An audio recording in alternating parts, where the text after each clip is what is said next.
but let's be so fucking for real right now. There's no way y'all would rather be trapped in the woods with a bear over a man. I can tell you, I would rather be with a lion, a bear, and a velociraptor than alone in the woods with a man.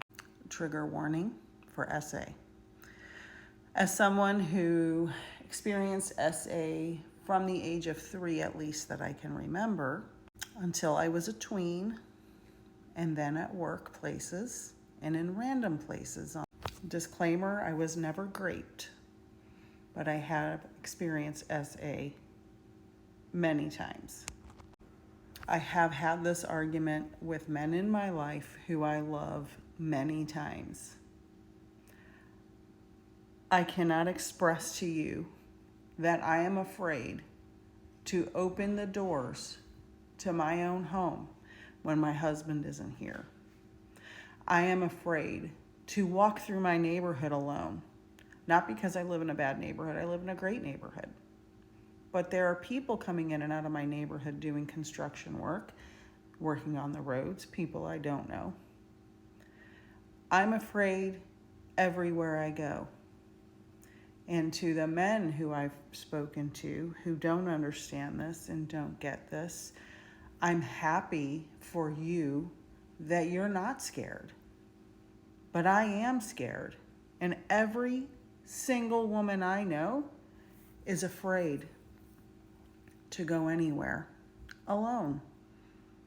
Women get SA'd and graped just about anywhere, no matter what they're wearing, no matter what time of day it is. And this gentleman goes on to say something about you go home with strangers in the club. Yes, some women do that.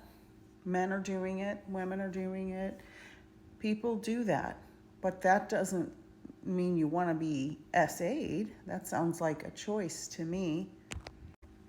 Unless you've been abused repeatedly, multiple times, in many different ways in your life, you do not know, with no one to protect you, and that's the effing problem.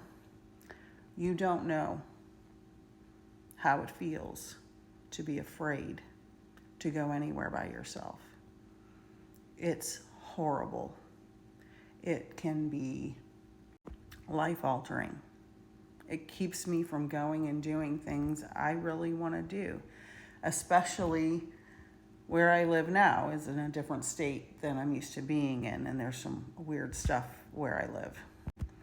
So yeah, I would rather be mauled by a bear and eaten alive than be alone in the woods with a man. And that is not an exaggeration of any kind. I would rather die than ever experience that again.